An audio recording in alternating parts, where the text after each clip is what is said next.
สำบายดีพี่น้องสำบายดีเอฟซีทุกคนสำบายดียามเช้าๆบรรยากาศครึมๆเนาะมื้อนี้ก็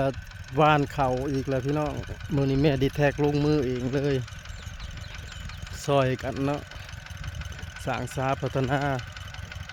ซอยกันสร้างครอบครัวพี่น้อง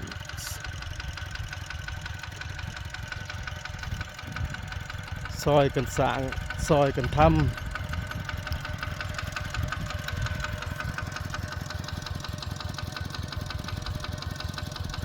อยากได้หยังก็ซอยกันหาเอาพี่น้องลูกกันหนึ่งเข่าวซุกกันแหละ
เมื่อย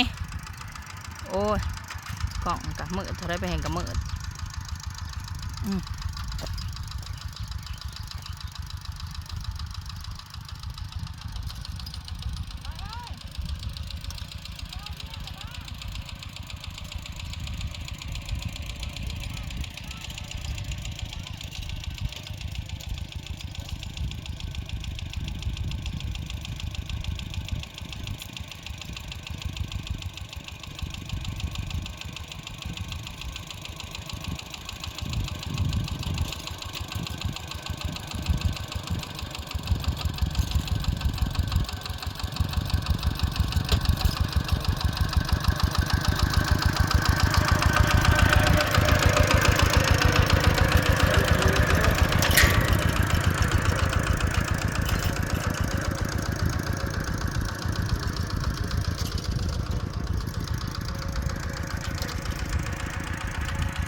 ปิ้งปลาอยู่ในหันนั้น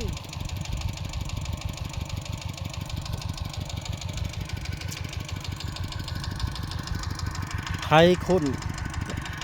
ไทยหูดหรือมาไทยคนหรือพี่น้องไทย2 รอบเนาะก่อนสิวานแม่เพิ่นวาน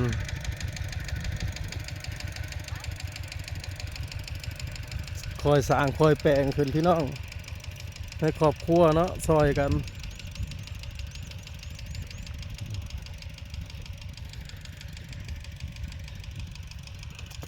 ยันซ้ำก้าอยู่ดิยันแต่มันบ่ออกว่า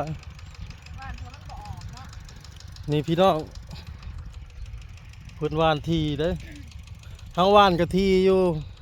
มันบ่ออกย้อนหยังหนึ่งมากับนกเนาะส่วนน่ะมันแรงแห้งเด้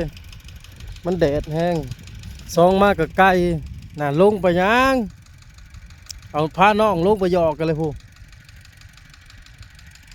เห็นบ่เนี่ยพี่น้องสีเขียวๆน่ะข้าวหน้าหวานมันบ่ค่อยออกเดี๋ยวสิมาซักลุงเอามาซักลุงเติมอีกแถวมันเป็นเดินนี่สิเอาไม้มาซักแล้วหยอดเข่าลงโลดเป็นเดินเลยพี่น้องแค่นี้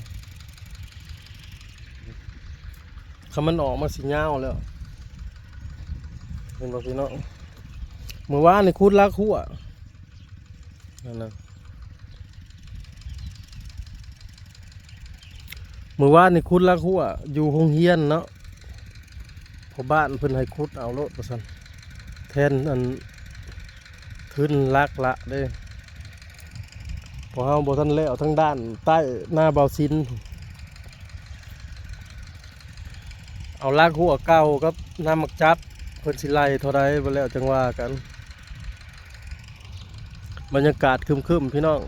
เฮ็ดเวียกเฮ็ดงานก็บ่เมื่อยเก็บภาพไว้เพียงส่ำนี้เด้อพี่น้องขอบคุณทุกกำลังใจที่เข้ามาเบิ่งมาชมเนาะ